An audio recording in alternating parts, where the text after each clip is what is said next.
ஏன்னா பிலிப்ஸ் மரியாதை கொடுத்து அம்மா நிறைய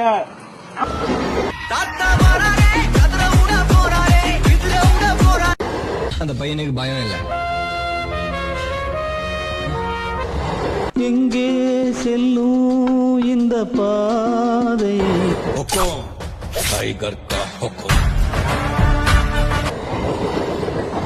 எனக்கு பிடிச்ச ஒரே விஷயம் என்ன தெரியுமா, அவன் எனக்கு கடக்கவே மாட்டான் மச்சி.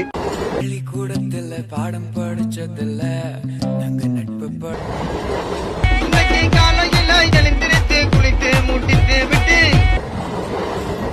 நண்பா, உனக்கு ஞாபகம் இருக்கா, நாம 2 பேரும்